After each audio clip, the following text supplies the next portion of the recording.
Trauma. Everyone has it. No one talks about it. It seems easier to stay silent, ignore it, or stuff it than it does to honor it, learn from it, and finally heal. Trauma is debilitating, yet so often we suffer in silence. Trauma is not meant to be battled alone, and we are no longer going to suffer in silence. Together, we are creating a safe place to speak, to share our stories, and grow our strength as we heal. Together, we are giving a voice to those who have been silenced, bringing darkness into light, and letting God use our stories. Today, we find ourselves again. We relight our spark and let it light up the world. Stop SIS is a nonprofit organization dedicated to educating on issues of trauma and trafficking, as well as the amazing power of the healing journey. Welcome to Stop SIS. Hey, you guys. Welcome back to Stop Suffering in Silence. My name is Denise Walsh, and I am back with Rachel Timothy with a topic that we plan to figure out as we go along today, because I think we're wrestling with a thought, Rachel, and a experience that we don't quite know how to put words on or make it linear or like fix it all. But I think it's a really important conversation. And the conversation that we're going to have today is truly about the experience of grief, because grief is a real emotion. It's a deep emotion. It takes as long as it takes. There's no, quote, right way to handle grief. But what we have found is that grief can trigger a trauma survivor into some of those old coping skills and old thinking patterns that could take them out, essentially. Mm-hmm. You know what I mean? Like, it could go dark for a trauma survivor because it's tapping on some of those old wounds. So first, do you have anything to share? And then we can, I'm going to turn off my phone because it just dinged on me. Okay. Go ahead. I want to share kind of a definition of grief, but share with me a little bit about what you're thinking about this topic. Well, it's coming up because of personal experiences and just being put in a situation recently where grief was needed. It would have been healthy. It would have led to a stronger me, but instead it spiraled me into a terrible spot. And I don't know. So it made me start to dig deeper and start to understand, why am I reacting this way? Like, what is causing this? Right. And then you and I have we've had a lot of great discussions already. So why not share it with you all? Right. That's kind of let's process this thought live. How about that? Yeah. Well, there's a definition on Google for grief, and then I have kind of my own definition based on my experience with working with people. So grief, according to Google, says the normal response to a major loss, such as a death of a loved one. Grief may also be felt by a person with a serious long-term illness or terminal illness. It includes feelings of sadness, anger, guilt, and despair. In fact, there's 7 stages of grief. Shock, which is feeling of like, wait, what? Mm-hmm. And maybe a bit of numbness in that shock. Denial, anger, bargaining, depression, acceptance, and hope. And in 90-Day U-Turn, we even added one saying giving back. Because oftentimes as you move through the stages of grief, you want to give back to somebody who's 3 steps behind you, maybe where you used to be, and make sure that they know that there's hope. One additional definition I would say is that grief, in my opinion, in working with people, is when life's going along and unbeknownst to you, maybe it's a car accident, maybe it's a loss of a job, maybe it's a divorce, maybe it's a a traumatic experience, but like you're just like la la la going around life, and then all of a sudden life pivots because of something that you didn't choose. And now there's this acceptance of this new reality. And that acceptance, like like it's kind of like Velcro, it hurts, it's painful because there's loss on what you thought could be or wish it was, or you thought it was and it's not anymore, that kind of stuff. And so I think grief is an emotion that we can experience for a lot of different reasons. Yeah, I agree. I was listening to something recently and it was talking about the importance of children actually experiencing or feeling the emotion of grief when they're younger, because it helps to develop that emotion in a healthy way to where when they are older, they can use it when needed, because it is needed. It's an important emotion to help you through life. But if you're a child who is experiencing something that needs grief and you're told, this isn't a big deal, why are you making this a big deal? Stop crying, stop acting like a baby, whatever. Then you're denied that ability to be able to grow and learn how to grieve something that is painful. And then that goes with you into adulthood. Well, and when we talk about the body keeps the score and that emotion being stuck in the body, if a child is experiencing a pivot that they didn't choose, which is most of the time, kids don't get that many choices. So whether it's they went through a divorce or a move or a traumatic experience or abuse in the home or addiction and that kind of thing, and they're not allowed to process it, then it certainly can stay stuck and absolutely impact you as an adult. Yeah, I think it stays stuck, and then your body will react to things along the way that it has not yet grieved. And until you start to allow that grieving process, like what I was listening to, they were saying how somebody could be in the middle of a flashback. And if the counselor could get them to a point where they could literally cry tears, then the flashback would end and the grieving process would begin and healing would start to take place. But that's how powerful grieving can literally be in a traumatic experience. So this reminds me of, if you've got grief stacked upon grief, stacked upon grief, stacked upon grief that has not had a chance to process through. And again, it can take a while. Like I've had hurts or betrayals that it took me years to feel like I had moved on from, like grief can take a while, or you think you're fine and all of a sudden something comes up and you're not fine. And that's just, again, part of that grief process. But what it reminds me of is if grief upon are stacked up against each other, number one, that's one reason why triggers can feel so painful, even if they're not related, because of all that stacked up blocked emotion or stuffed emotion. But then when a quote normal life situation happens, or like it is okay to grieve this, like it is a hard thing, life did happen, but because of all that other stuff that hasn't been grieved, it could really feel extra hurtful, extra deep, extra betrayal, extra abandonment, and then spiral someone into old thought patterns or even old coping skills. Yeah, I think it kicks an old wound, basically. Yeah. So what are some of the old wounds that you think could be kicked, triggered, opened up essentially with the emotion of grief? I think one of the big ones is who you see yourself as. And I think as a trauma survivor of sexual abuse and emotional abuse and all of that as a child, that was the development years of when they put things in your mind of, that you're the reason you're being abused. You're just not good enough. If people knew the real you, they would hate you.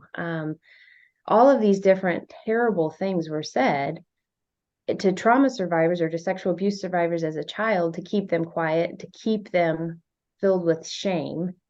And then when an event happens now, however many years later, and something, whether it is taken, maybe you lose somebody or just a tough circumstance, your mind goes back to, well, see, those things were true. I'm not worth anything. But, people do leave because I'm bad. And God really doesn't love me because they said he didn't love me when they hurt me. And now this is happening. So it's proof that God really doesn't love me. All of these things start to almost go back to that concrete thought you had as a kid that was put in your brain. And even though you worked years and years to silence those thoughts, one circumstance that would allow normal grieving takes you back to feeling, well, I'm not worthy. I have no worth. Well, and if you think about grieving as being the acceptance of a new reality, meaning that the old reality needs to be let go of or was never really true to begin with, I could see how it would feel like an abandonment, no matter, because you're letting go of something that you used to hold on to. Whether it's, again, whether it's relationships or a job or a, view of yourself in the world. And so you're holding on to something and you have to let go because it's no longer true. And that letting go,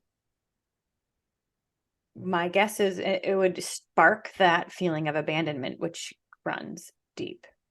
It runs deep. And so then I've read where grief, let's see, trauma is the antidote to grief. And so the things that we experienced as a kid, had we been taught how to grieve that pain and go through that pain and feel it in a healthy way, the trauma wouldn't be what it is today. Mm-hmm. The trauma is the wound left from the traumatic experience. But instead, we still have as much of a wound and we have the inability to grieve appropriately. And so we're left like we're drowning, is at least how it felt for me in that moment. And all that I had been taught and all that I had learned through the years was gone.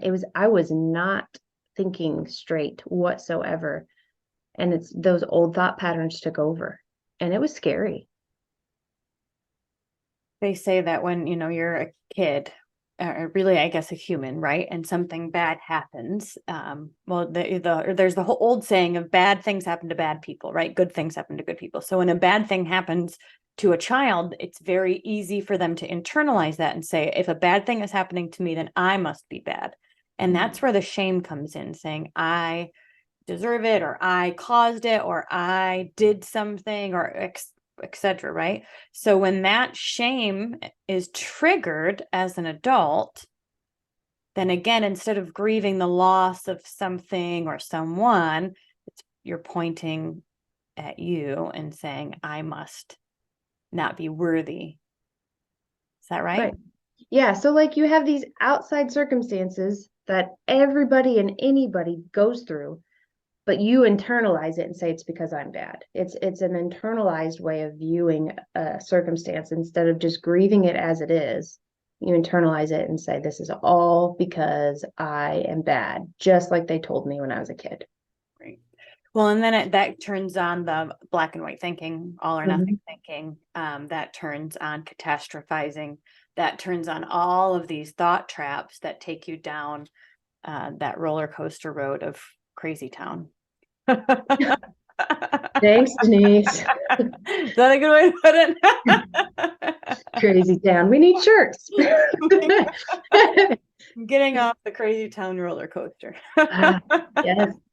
And honestly, when I did get off that crazy town roller coaster, I was exhausted. I was emotionally spent and I was super grateful to be off. I was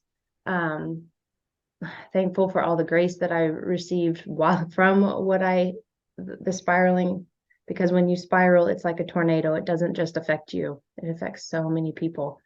But what you were teaching me too was when you're in the midst of that spiral, that's not the time to figure it all out.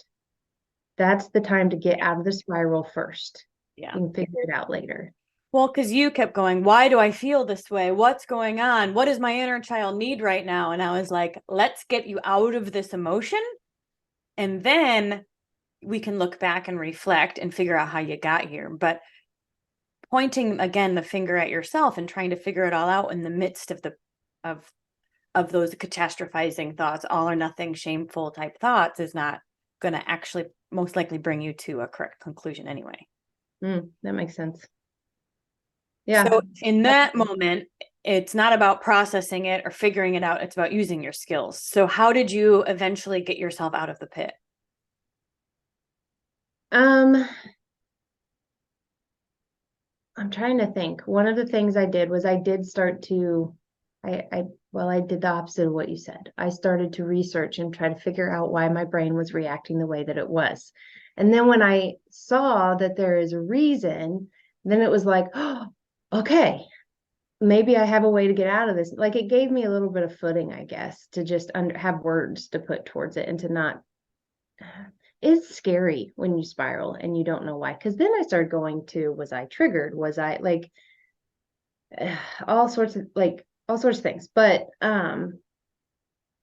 once I was able to put words to it, then voicing some things, being able to explain that part of it led to, I don't know, understand. I don't know, Denise, what got me out of it? God? Did you journal? Did you listen to music? Did you No. go out for coffee with somebody? Like what skills did you use to get yourself emotionally back on track? I listened to stuff about the brain. So I went, my plan was I was going to go and I was going to just study and write and journal. I did eventually journal. But what was interesting was I drove out to this little lake area and I was going to do all this stuff and I was still just not in a good place. And I laid down, I fell asleep in my car. And then I got a text message from one of our survivors. We had kind of been texting a little bit about grief, and she asked me a question about grief. And I was like, dang, I really do need to learn to understand this better. So then I started studying and listening, and I started to pull myself out so that I could help her, which in turn helped me. None of that's the textbook answer. Well, it doesn't have to be a textbook answer. It can be a real answer as long as it's actually helpful.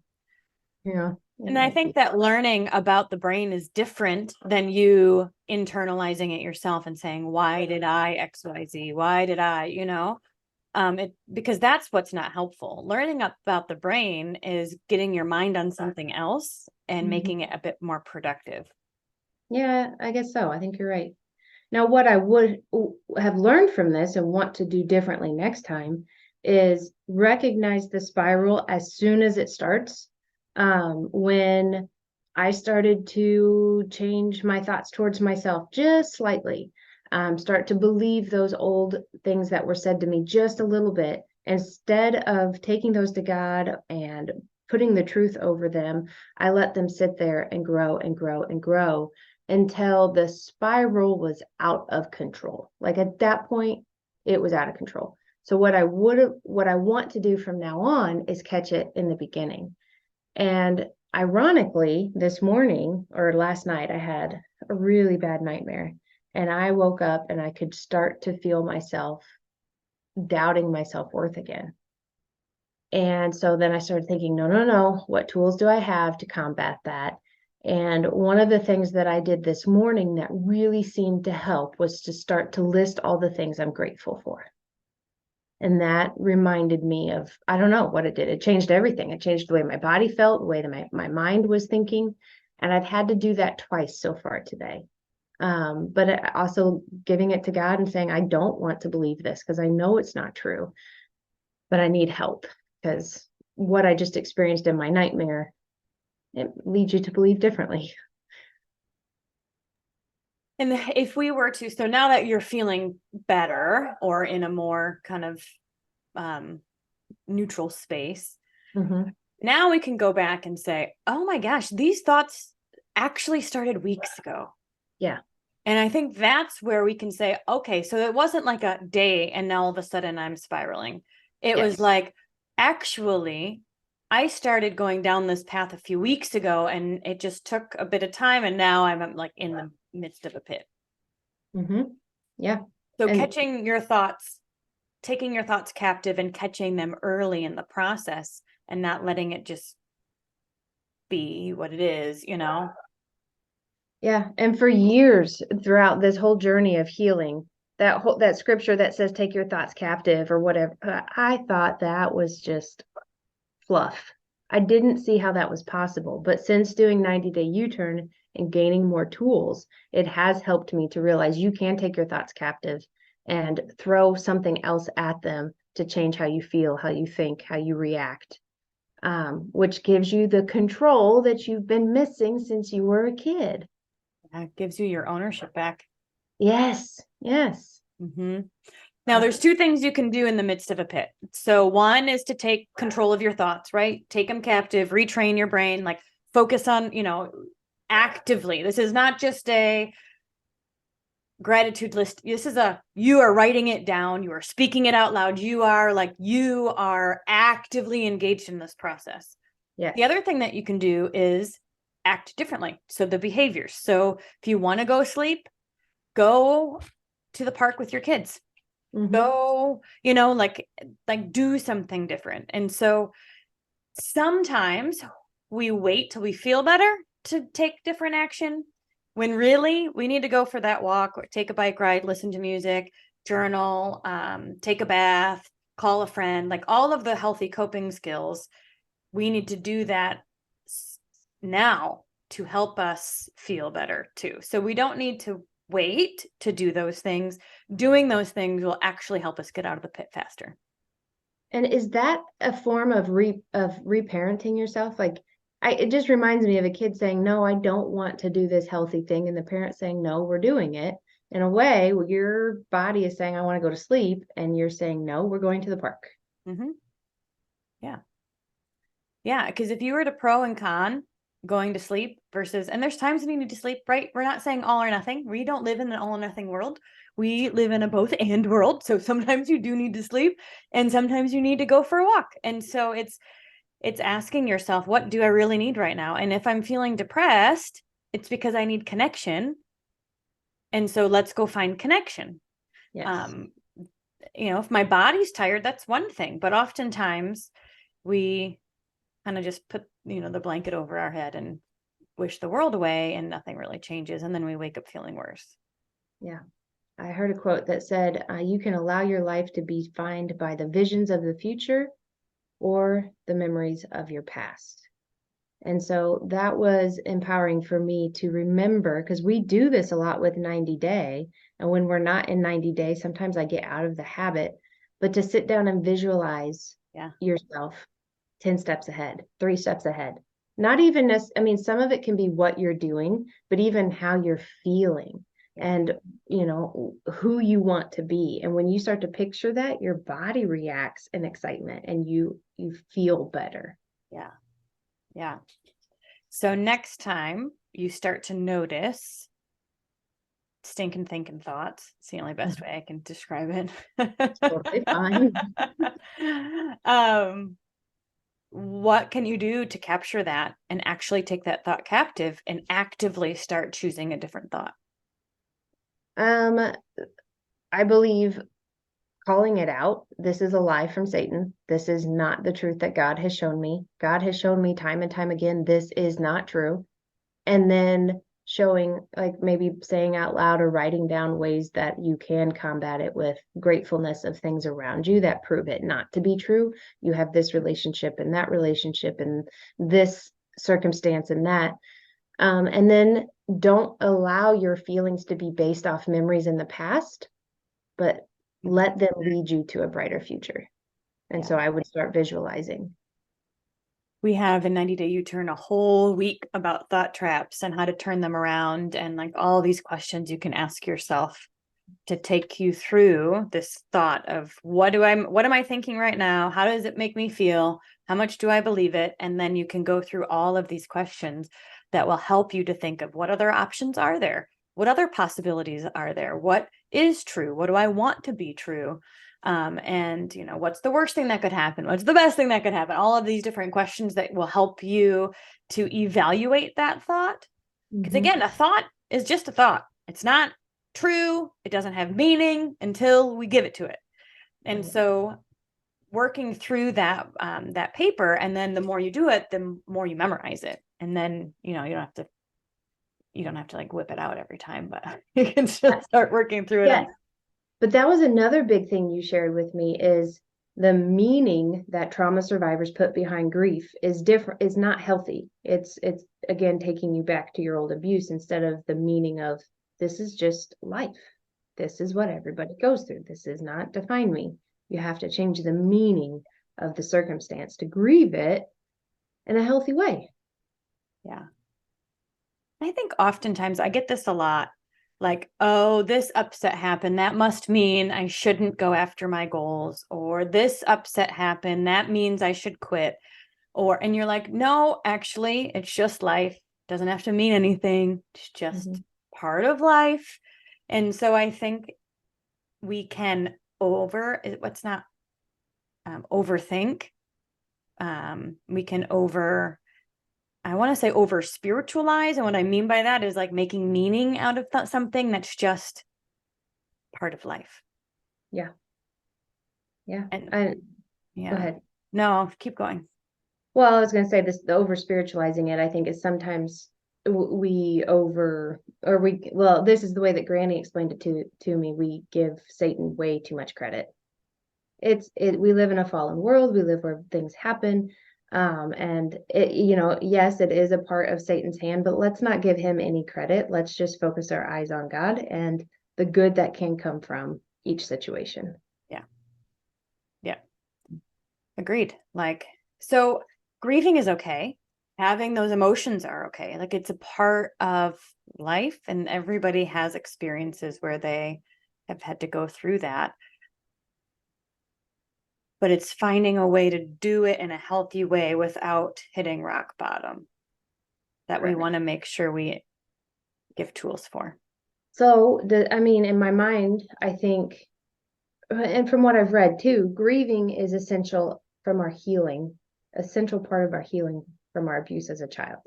And if we've not literally, like we've maybe talked about it, we've maybe given words to what happened, but if we've not grieved the truth, maybe grieved our childhood, grieved, the loss of not having a protective parent, grieved, your innocence, or if we've not grieved those things, then it's going to remain an open wound and then be re-triggered each time a grief comes along.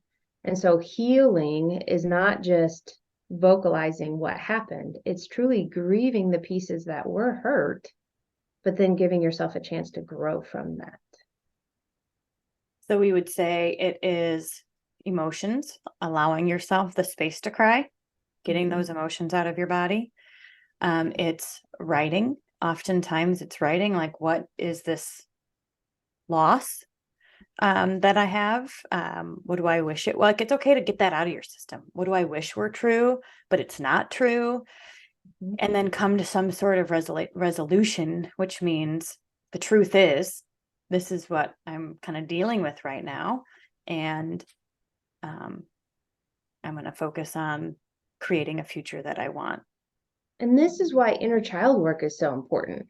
Because like when we took our trauma survivors through the inner child work and they were able to go back and picture their 10-year-old self, they see things from an adult looking at a child versus I was a kid that deserved what I got.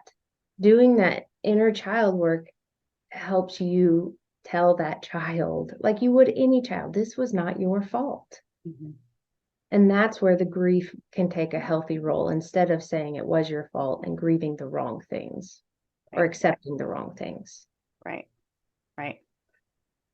And so the 7 stages of grief, which is the depression, feeling grief, feeling sadness over the loss, writing about it, getting out of your system. And then the acceptance and hope comes from, I don't have to stay here anymore.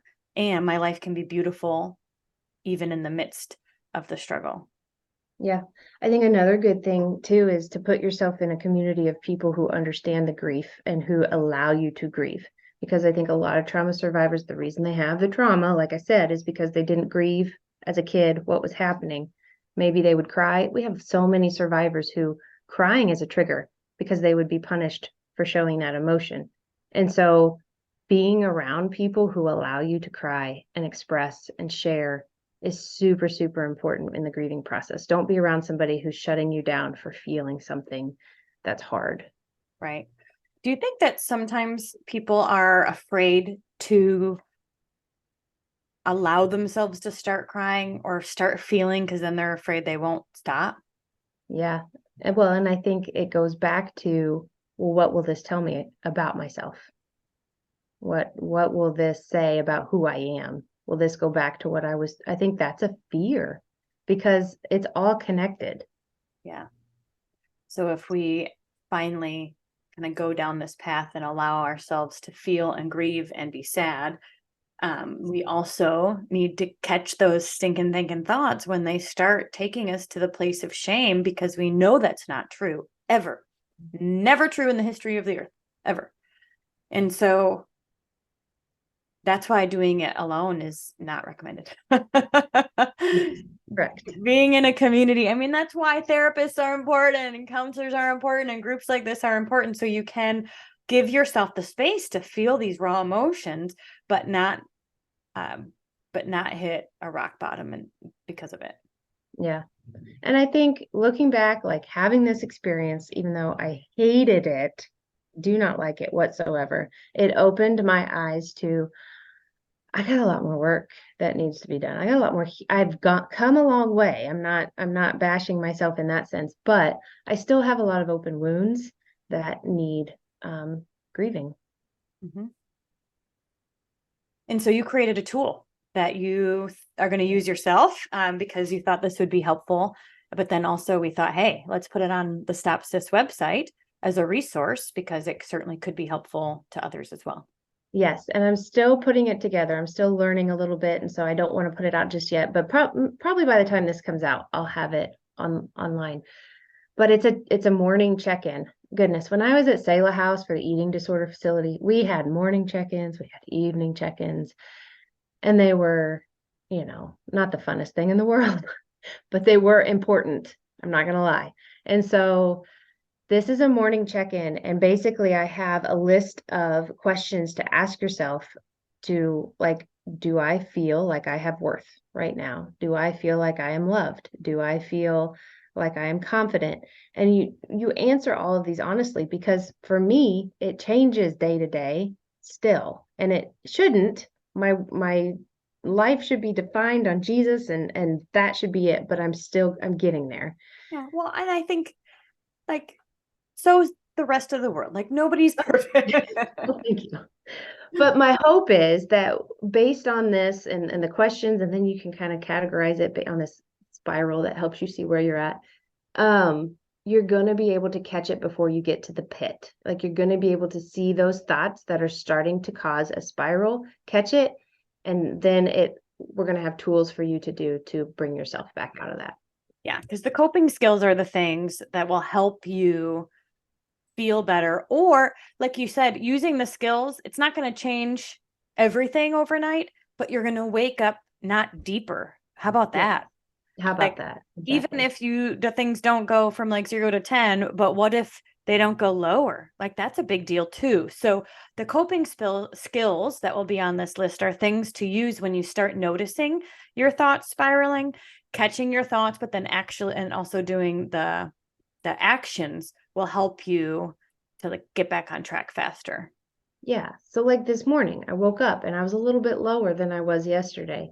And I literally thought to myself, okay, you are going to have to cut out a chunk of your day today to visualize and to get yourself back to the thoughts you had yesterday.